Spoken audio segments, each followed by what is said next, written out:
Matthew chapter 18, verse 23. Therefore is the kingdom of heaven likened unto a certain king, which would take account of his servants. And when he had begun to reckon, one was brought unto him which owed him 10,000 talents. But for as much as he had not to pay, his Lord commanded him to be sold, and his wife, and his children, and all that he had, and payment to be made. The servant therefore fell down and worshipped him, saying, Lord, have patience with me, and I will pay thee all. Then the Lord of that servant was moved with compassion, and loosed him, and forgave him the debt. Amen. The Lord of that servant was moved with compassion, and loosed him, and forgave him the debt. Amen. Will you pray with me right now? God, we love you, Jesus. We need your help tonight, God. We praise you, Lord. We can't do this without you, Lord. We need the anointing. We need the power of God working in this place, God. We ask you to move on every heart, God. Open our ears and our understanding, Lord, that we might hear and understand. God, we praise you. I ask you to touch each and every person under the sound of my voice tonight, God. And let me be sensitive to the Holy Ghost tonight. Hallelujah, hallelujah. In Jesus' name. Jesus' name. You may be seated tonight.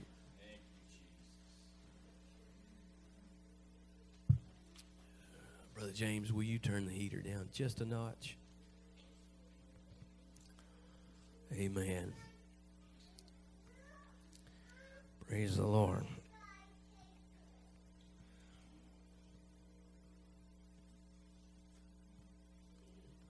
Praise the Lord.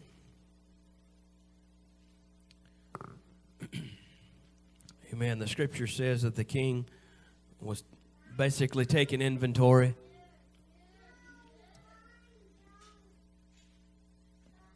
And when he was reckoning who owed him, one was brought to him which owed 10,000 talents. Now, I did a study on this even years ago. And, of course, depending on which source you look at, the number can be a little bit different. Some sources say that it was anywhere from $600,000 in today's currency to $800 and something thousand in today's currency. Now,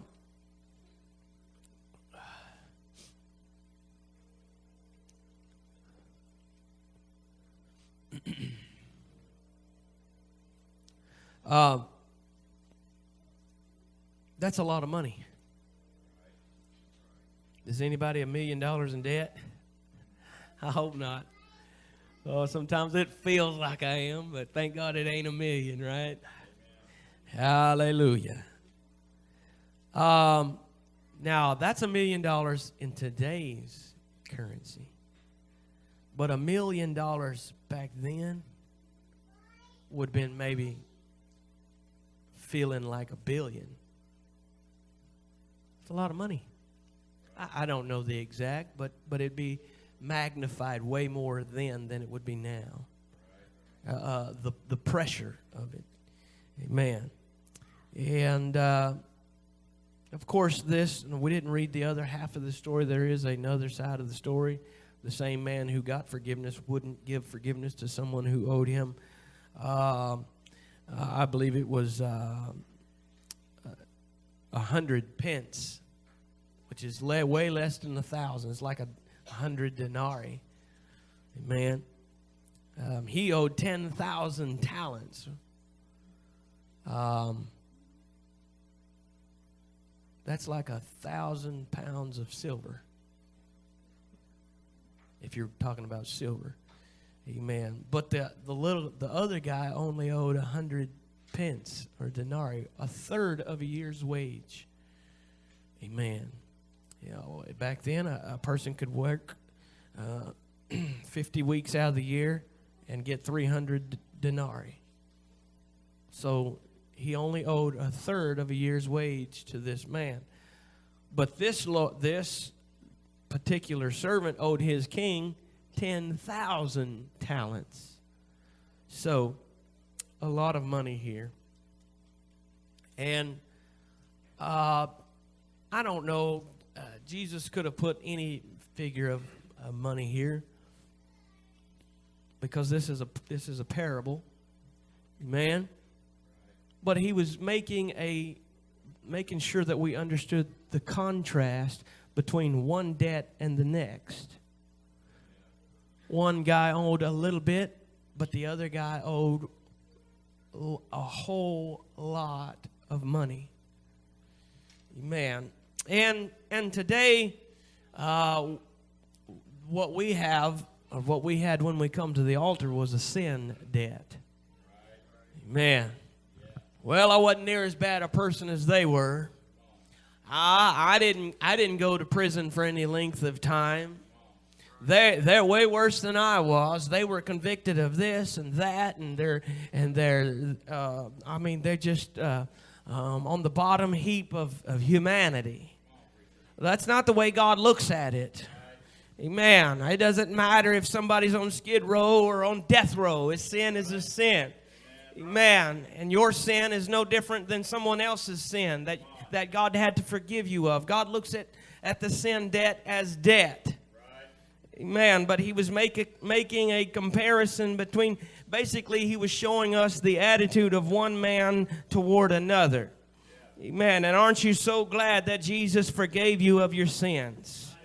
Amen. Hallelujah. I hope that you thought of maybe checking yourself this week or today or yesterday, and somehow, some way making sure you're right with God. Because, come on, if we're not careful, we could fail God every day.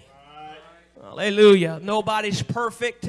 Come on, I'm not perfect. You're not perfect. Nobody's perfect. Let me say that again. There is nobody that is perfect. Come on. You can't outsmart God, and you can't have a more brilliant mind than God. Come on. Well, glory. Hallelujah. You can't outgun God. Hallelujah. Come on. And everybody owed a sin debt. Hallelujah. Now, how are you going to pay for a sin debt? What do we pay? You know what they used to do? They used to give a sacrifice every year. Amen. And that wouldn't even forgive it. That would just roll it forward 1 year. But the sin was still there. Amen. And each year they would roll them sins forward another year. And God would have mercy on them. And God would show grace unto them. But the sin was still there. You know what it was? It was just stacking up. Come on, and stacking up and stacking up.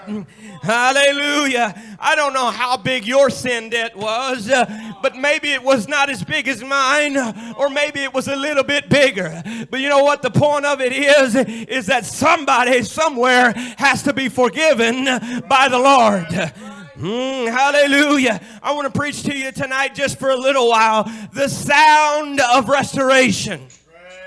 Hallelujah. The sound of restoration. This man owed 10,000 talents, approximately $800,000. And the king said, lock him up. Come on, and I want you to sell his wife. I want you to sell his children. I want you to sell his cattle and his land and all that he has, so that that payment can be made.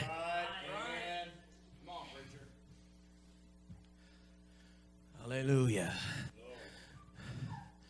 Would you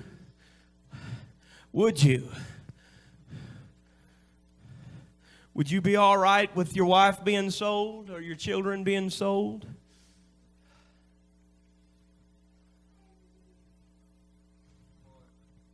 Or everything that you've worked for, all gone, and now you yourself is a slave?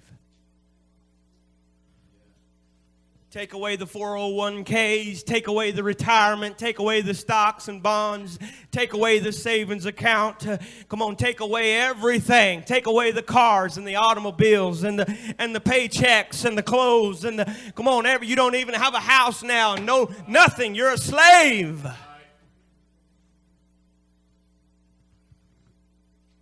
This is what sin will do. Hallelujah. Hallelujah. I guarantee you, I promise you, without a doubt, you can go to some places in this country, the free America that we live in today, and you can go under the bridges where some of those people live, and I guarantee you, you will find ex-millionaires, ex-wealthy people. Hallelujah.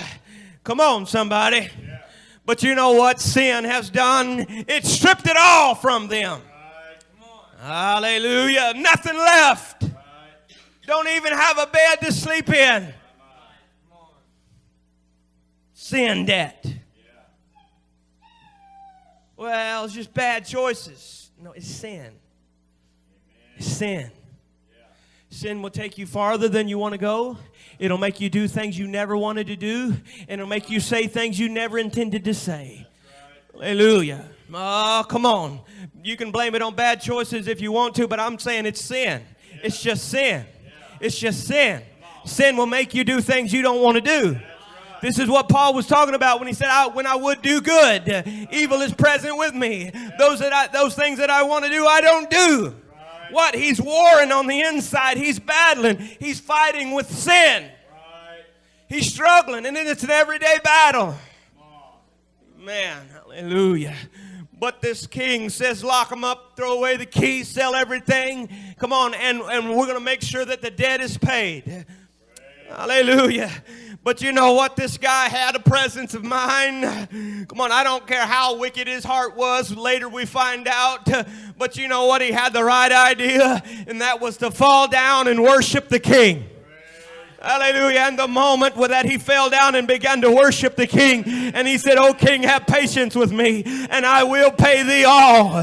Hallelujah. I don't know by what means he had to pay it back, but he made a promise, "I'll pay it back." And he began to worship him. And the Bible says that the king was moved with compassion. And he loosed him, took the handcuffs off of him, if you will. And he forgave him the debt. He didn't know the debt anymore. Hallelujah. You know what? We've talked about the sin debt long enough. But let's talk about what happened at home that night. Hey, wife, you know what happened today? I thought we were going to lose our heads. I thought you were going to be in slavery. I thought we were going to lose everything we have. But I began to worship the king. And I fell down and worshiped him. And I asked him for mercy. And I asked him for grace. And I asked him for forgiveness. Come on, somebody. Will you help me tonight? Come on. And there began to be a rejoicing in the house because there was a sound of restoration. Praise the Lord. Glory. Yes. Hallelujah, hallelujah, hallelujah.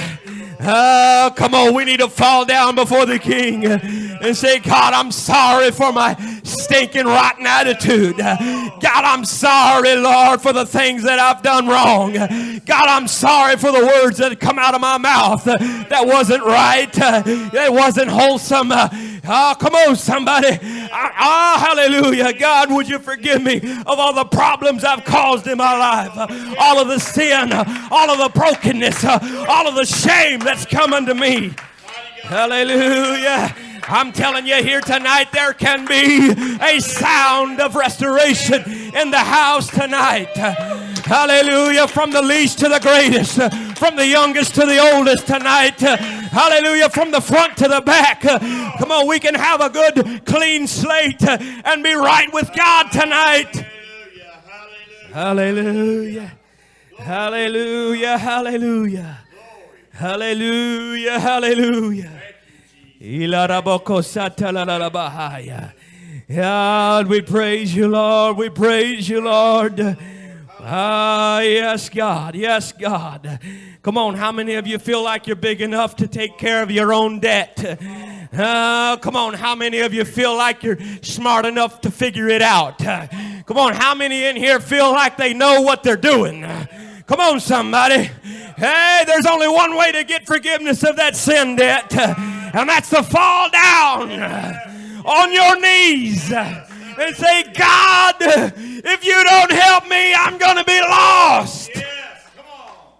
Preach. Hallelujah. Hallelujah. Hallelujah. Hallelujah. Thank you, Jesus. Thank you, Jesus. Thank you, Jesus. My Lord, we praise you, Lord. Hallelujah. There's something about humbling oneself. Now this man said, I'll pay it all back. You know what that means? In his mind and in his heart, he had the means wherewith to pay it back. That means he still had the good job. He still had the income coming in. It's going to take a little while, but I promise you I'm paying it back.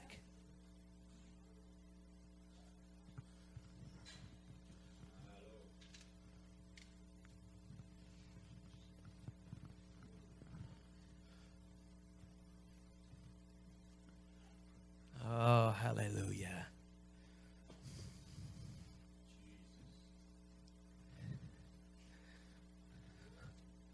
But he did the right thing when he fell down on his knees. Because, see, when you're talking to the king, you know, if it'd been another guy, maybe an officer or something, or maybe a high-ranking official, you know, someone in the court of the king, he might have gotten into an argument, gotten into a fuss. Praise God. Do you even know who I am? Let me show you something. Go through all of his assets and all of his income streams. But you can't do that with the king.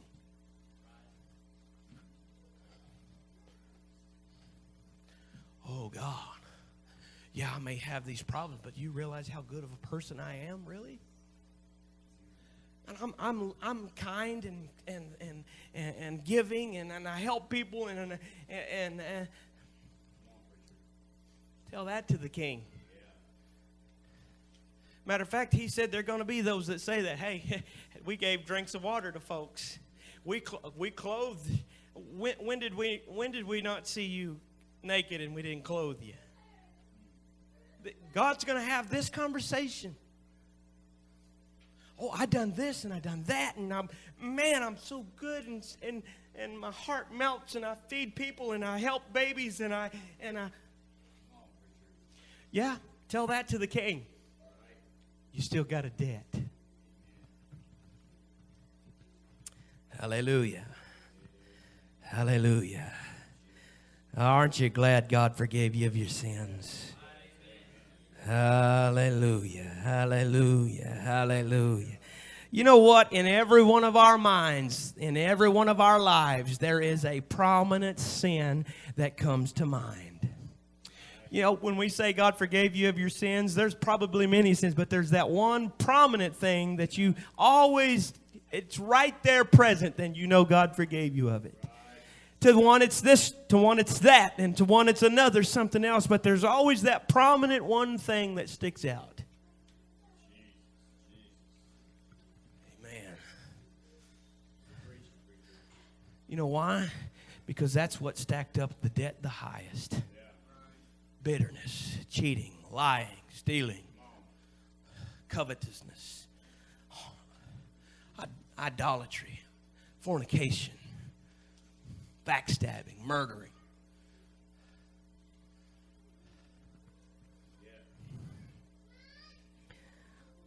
You know what the Bible says? That the angels of heaven rejoice when one sinner repents. Not only is there a sound of restoration going on right here at these altars when somebody's praying to God, But you know what? The angels are up there making a noise, and they're rejoicing, saying, glory to God. Come on, there's one more soul who's being delivered from the clutches of the enemy. Hallelujah, hallelujah. One more soul has humbled themselves and fell at the feet. Come on, they bowed on their knees to Jesus Christ, who is the King of Kings and the Lord of Lords. That same Jesus is the God of this universe. That same Jesus is the one who spoke the sun and the moon and the stars into existence. That same Jesus is the one who created the fish of the sea and the creatures of the earth and the green trees in the sky. That same Jesus said, before Abraham was, I am. Yes, Hallelujah. That's who I bow down to. That's who I submit to. That's who I yield to today. Who are you yielding to? Come on, let me ask you something. Is it easier to live for God, or is it easier to live for the devil? Hallelujah. Come on, if you get drunk on the Holy Ghost, are you going to wake up with a banging headache? Hallelujah. Come on, have you ever died of Holy Ghost poisoning? Have you ever heard of such a thing? Hey, come on, but somebody get drunk on alcohol or moonshine. They're going to wake up, if they wake up, with a busting headache, throwing up all over themselves. Or maybe die of alcohol poisoning. Waking up to a devil's hell somewhere. Oh, that's pretty easy life, ain't it? Hallelujah. Come on, I'm not trying to be mean or ugly. I'm trying to ask you, which is easier, living for God or serving sin? Hallelujah. Come on, we're going to get into somebody here tonight that chose to take his inheritance and go into a far country.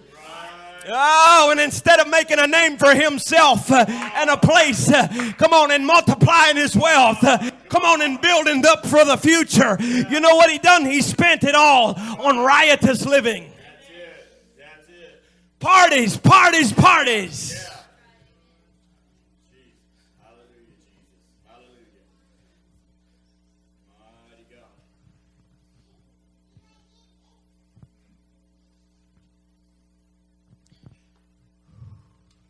Brother James, can I ask you something here tonight? Out of all the partying you did back in your younger days, some of those guys that you partied with, I'm sure they're not even living now. But if it was you on the deathbed, how many of those buddies that you partied with would be sitting around that hospital bed saying, man, I hate to see you go, but we had a good time, didn't we? You think they'd do that for you? Boy, what a life. I know you're only 20-something, but what a life we lived. Only the good die young, right? Have you ever heard of that even? I've never even heard of that happening. You know what they're usually doing if they're there at all? If they have the coherency to be at your bedside, you know what they're doing? Oh, God, please help my friend. God, don't take him away. Hallelujah. Aren't you so thankful God delivered you? Hallelujah. Come on, we might have hard times. We might be down on our luck sometimes, if luck is a good word to use. Amen. Come on, we might be having a tough time, but you know what? We got the Holy Ghost. And the Bible says weeping may endure for the night, but joy is going to come in the morning. Hallelujah. Come on, we go through life just like anybody else, but the difference is we've got an ever-present help in the time of need. Hallelujah. And we've got the name of the Lord that we can call on. That name of the Lord is a strong tower which the righteous can run into and are safe. Hallelujah. Hallelujah. Oh, yes, God. Oh, come on. I don't ever want to get up here and preach and try to paint a pretty story, a pretty picture about how it is to live out there. Somebody go ask the Marlboro man on that billboard what it's like, come on, to die of lung cancer. Oh, hallelujah. Oh, hallelujah. Oh, preacher, you just saying that. I know I've got kin folks that's in their 80s and they smoke 3 packs a day for their whole life. You know what it is? It's the grace of God. Right. Come on, it's the mercy of God. Oh, hallelujah. Oh, yeah. Come on. He's not taking account of that debt yet. That's all it is. He's not taking inventory yet. That's all it is. Come on, what if God started taking inventory tonight? What if God started looking tonight? Hallelujah. You know what? It might be a good idea for us to start looking in the right direction. Come on, saints. Hallelujah. Come on, we got to quit with all the hard-heartedness. Hallelujah. Come, well, glory. Our way of thinking and our way of doing things. Come on, it's not our way, it's His way. Hallelujah. Come on, it might work and it might not. That's right. But you do it God's way and it'll work every time. Hallelujah. I want to tell you, God's way works. God's way works. Hallelujah. You know what? I'm so glad that when I read the scripture about the prophet who said, hey, he was laying, God told him to go, and he laid up under a juniper tree. And an angel woke him up, made him a cake, and gave him a cruse of water. You know what I'm talking about? God always takes care of His saints. Hallelujah. But then the prophet was told, hey, you go over to the widow over here at such and such place. She's gathering sticks. When he got there, she was gathering sticks. And you know what he said? Make me a cake. She said, you know what? I'm gathering sticks. I'm going to make a cake. I was making a cake for me and my boy, and we were going to eat and we were going to die. Yeah. You know what he said? Oh, poor, pitiful you. I'm so sorry that I even said anything. Isn't that what he said? He didn't even bat an eye. He said, make a cake for me first. Right. What a selfish individual. Okay, if that's the way you want to look at it, go ahead and look at it that way. Yeah. How dare the man of God say something like that? How dare he even ask? Okay. What, on the surface of it? Yeah, that looks kind of rude, don't it? It looks just absolutely... I'm not going to his church. No way, Jack.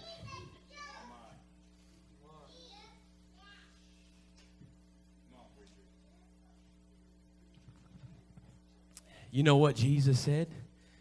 In the time of Elijah, there were many, many, many widows.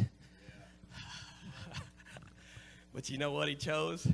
He chose that one widow who had one cake left.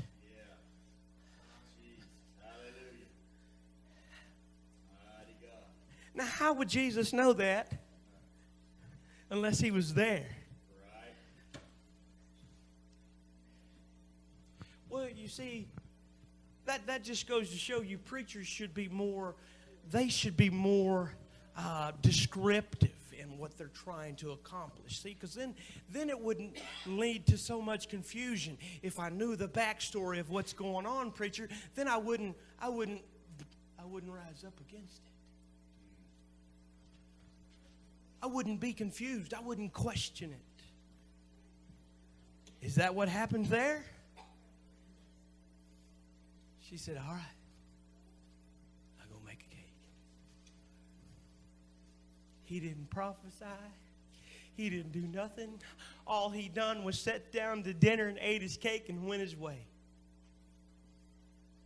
There was no explanation. Because you've done this, I'm going to make sure that, just so you know, the oil won't run out and the cruse won't be empty. The meal won't dry up or go empty, and the oil won't dry up. There was not even a conversation. You know what? She just noticed, hey, there's more oil. We got a cake for today, boy. Yeah. Let's make it up. Ha ha. Oh, yeah. Hey, the second day. Hey, I thought we used all the oil. Let's make another cake. We'll have something to eat for today. You know what? By the third and fourth day, I think she figured it out. Hey, I'm so glad I made that first cake. Come on. Well, glory.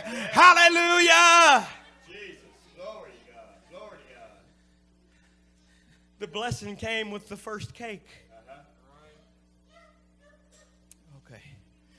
Hallelujah. Hallelujah. Hallelujah.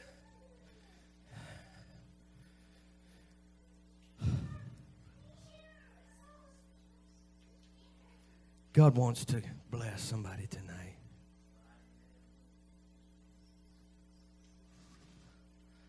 Hallelujah.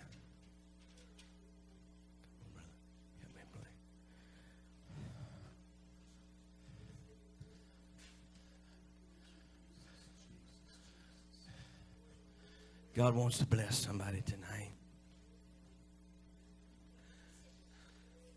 Listen to me tonight. Come on, God wants to bless somebody tonight. I'm not trying to make a scene tonight. I'm not trying to embarrass nobody. Hallelujah. Come on, God's been talking to you. Hallelujah. He's been talking to you and dealing with you. Amen. And all He wants to do is bless you. Hallelujah. Come on, saint. Hallelujah. Come on, will you lift your voice to the Lord right now? Hallelujah. Will you let the Lord touch you tonight? Come on. Yes. I don't know how you feel, but I know God don't like quiet church. Hallelujah. That's why He said, shout with a voice of triumph. He likes the noise. He likes the sound. Hallelujah. There's an awkwardness about it, about silence.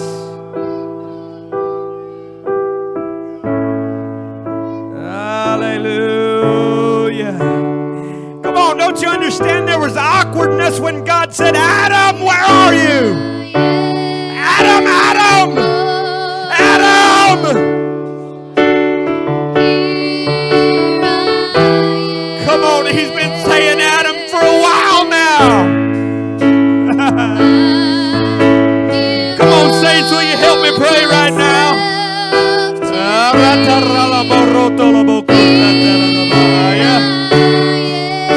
Adam, I just want to walk with you.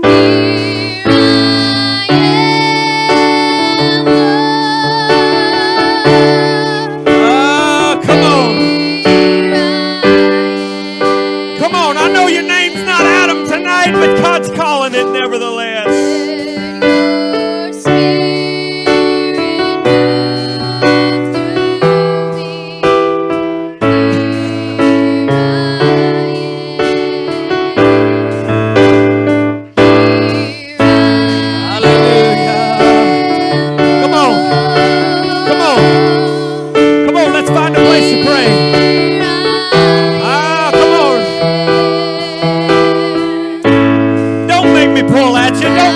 Tug at you.